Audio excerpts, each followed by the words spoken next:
가계부채가 빠른 속도로 증가하면서 우려의 목소리가 높아지고 있습니다. 경기 악화로 인한 사업 실패, 그리고 투자 실패, 학자금 대출, 빚 보증 이렇게 부채가 점차 늘어나자 이제는 정상적인 방법으로 돈을 갚을 수가 없는데요. 자, 이럴 경우 개인 회생 제도를 눈여겨볼 필요가 있습니다. 그런 의미에서 오늘은 이 개인 회생 제도에 대해서 살펴보도록 하겠습니다. 자, 개인 회생 제도란 채무자의 효율적인 회생과 채권자의 이익 도모를 위해서 2004년 마련된 것입니다. 이 개인 회생 제도는 은행권 채무뿐만 아니라 빚 보증을 비롯해서 저축은행, 그리고 신용카드, 대부업체, 캐피털, 사채 등 모든 부채를 포괄을 하고요.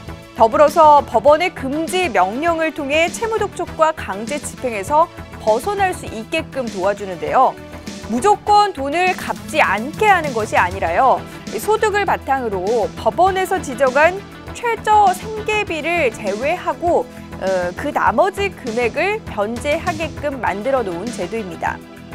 자, 법원에서는 보통 이제 보건복지부에서 정한 최저 생계비의 150%를 인정을 해주고 있는데요. 1인 가구, 2인 가구, 3인 가구 이렇게 각 가구 수별로 최저 생계비가 이렇게 정해진 수치가 있습니다.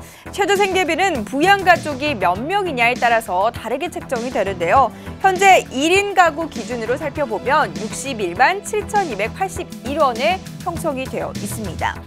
자, 그렇다면 개인 회생 제도의 혜택을 누릴 수 있는 조건은 무엇일까요? 이 조건들을 좀 살펴보면요. 지급불능의 상태이거나 앞으로 지급불능 염려가 있는 개인 채무자가 해당이 되게 되고요. 채무액 같은 경우는 1,000만 원 이상이어야 되며 재산보다 채무액이 더욱 많아야 이 개인 회생 제도의 혜택을 받을 수가 있습니다. 그리고 담보 채무 같은 경우는 10억 이하, 부담보 이 채권 채무는 5억 원 이하여야 되고요.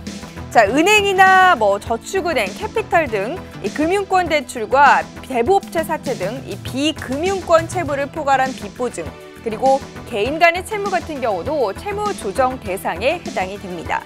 이미 이제 신용회복위원회 지원 제도, 그리고 배드뱅크에 의한 지원 절차를 받고 있는 채무자나 또 파산 절차와 화의 절차가 진행 중인 채무자 같은 경우도 신청이 가능합니다. 다만 이제 중요한 것이 있는데요. 꾸준히 일정 소득이 있어야만 개인 회생 제도의 자격을 갖추게 되는 것입니다. 소득이 없으면 아무래도 채무를 갚아나갈 수 없기 때문에 이 부분은 어쩌면 당연시 할 수도 있는 조건이긴 하지만요. 현실적으로 신용불량자가 이 자격을 갖추기란 정말 어렵죠. 때문에 이제 변제 계획이 끝까지 이행되지 않으면서 개인 회생 이 개시 결정 이후 폐지된 건수만 해도 30%가 넘는 실정이라고 합니다. 자, 벌 수 있는 금액은 한정적인데 매월 변제 금액을 빼고 최저 생계비 5년간 최저 생계비로 최장 5년간을 살아간다는 것은 정말 어려운데요. 만약 근로가 가능하지 않고 수입 또한 기대하기 힘든 상황이라면 개인 파산 자격 조건에 해당이 되기 때문에 차라리 개인 파산을 신청하는 것이 현명하겠습니다. 자, 마지막으로 개인 회생 제도의 절차를 살펴보도록 하겠습니다. 개인 회생 절차는 개인 회생 신청과 변제 계획안 작성 및 제출, 그리고 개인 회생 위원 선임, 보전, 처분, 중지 명령 및 포괄적 금지원의 개시 결정과 함께 이 같은 순서로 면책 결정이 최종적으로 나게 됩니다. 면책 결정으로 인해서 다소 지금 굉장히 까다롭게 진행이 되고 있는데요. 때문에 혼자 알아보고 그 절차를 밟아보긴 조금 까다롭고요. 전문적인 곳의 도움을 받아보는 것이 좋겠습니다.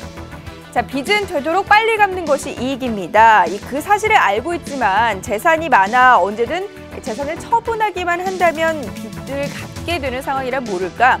사실 빚을 갚는 것은 참 쉽지가 않은데요. 만약 기본적인 생활에도 문제가 생길 만큼 굉장히 어려운 상황이라면 이번 기회에 이 개인 회생 제도를 한번 활용해 보시는 것도 좋겠습니다. 지금까지 팝콘 경제였습니다.